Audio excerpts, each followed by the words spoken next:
rice. And we got some old soup from yesterday.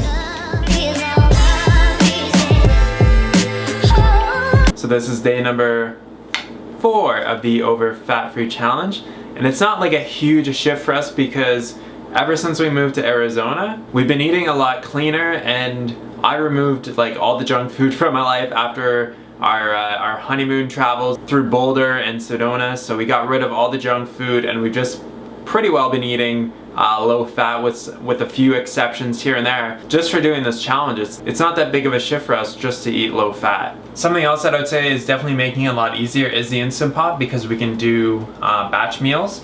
So we can do nice like soups and stews and chilies every single day. Then we already have meals that are already prepared for the next day, so we don't have to really like actually prepare a meal. We can just warm up some food or just eat it cold, and then we're all good.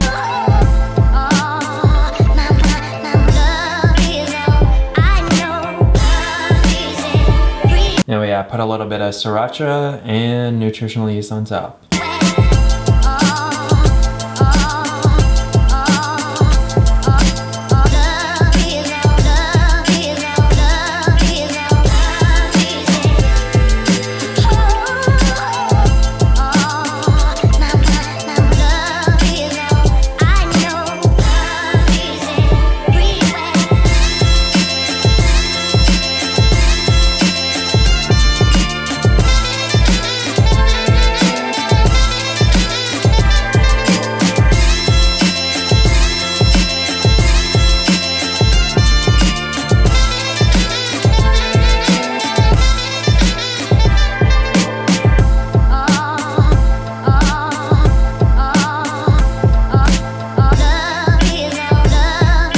Alright, so we're up a little bit, a ways up the mountain.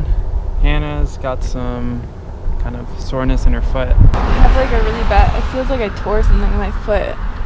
Yeah. And like I can pedal, but it f***ing hurts. So I did a max effort up, and then I met up with Hannah coming back up again. So I think we're just gonna call it a day and ride back down and tackle the mountain another day. Yeah.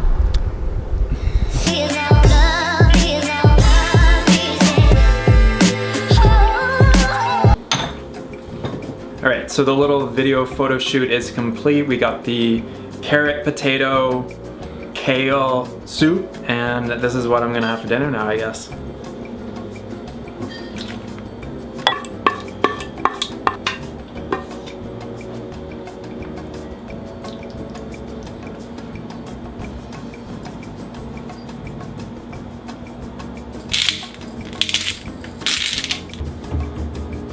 So 2 things I want to just quickly talk about before the end of today's vlog. Just over today and yesterday as well, I've been totally binge watching this new series on Netflix called Making a Murder.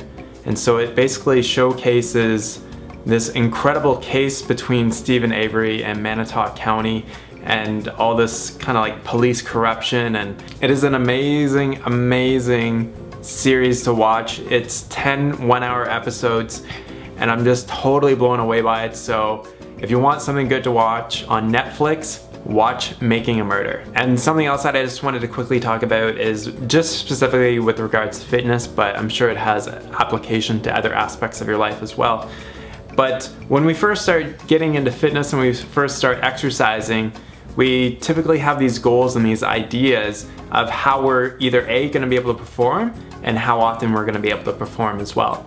I remember when Hannah first started cycling up the mountain, she wanted to do it 4 times a week. And for someone who hasn't consistently rode their bike for a very long period of time and they don't have a very high level of fitness, that's a pretty big tall order to ask for somebody to do. So very quickly she realized essentially how sore her body was getting from doing the exercise, and that she needed more recovery time from doing very hard effort. So while her plan was to do, go up the mountain 4 times a week, 3 or 4 times a week, right now it's only gonna be probably about once a week where she's actually gonna be riding up the mountain. A good kind of protocol or schedule to follow when you're starting out exercise is to be very easy with yourself and not to strive to do too much at once, because that's typically what happens with people, is that they set these very lofty goals when they first begin, where they should just be focusing on getting out there and having fun and just going out and enjoying the sport. Because if you're very new to the sport and you're doing a lot of it, you're going out and riding your bike or running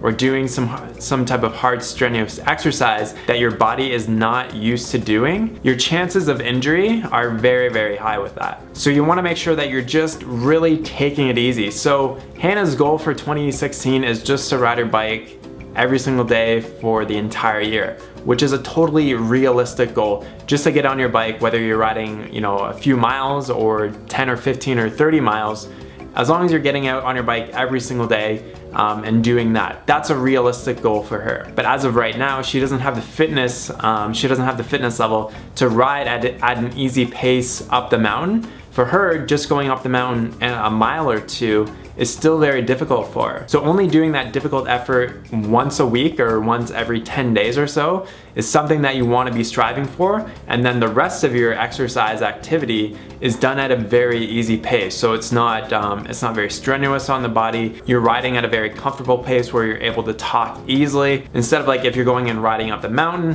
where it's very difficult and very hard to do. Something that I even mentioned in the Fully Cooked recipe book is that you only really want to focus your hard efforts for every single week when you're doing exercise to maybe 5 to 10 minutes per week. You don't want to be spending hours and hours and hours each and every week trying to do very, very hard exercise, because you're going to burn yourself out. You have a very high chance of injury.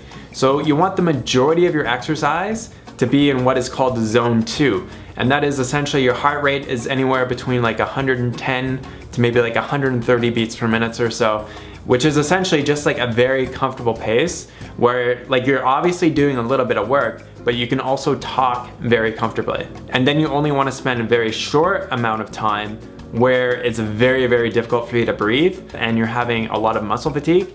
You only want to be spending 5 to 10 minutes per week, not per day, per week in that zone. Because when you're building your fitness, it has to be a slow, gradual process.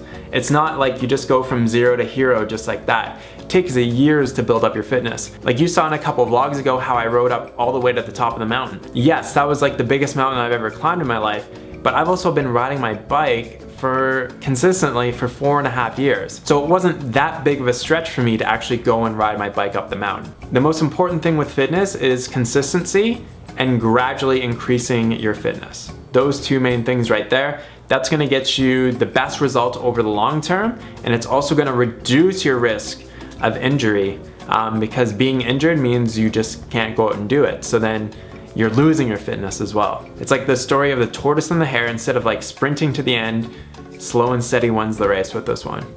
Awesome. Hope you guys have a wonderful night. Thanks so much for watching. Talk to you soon. Peace.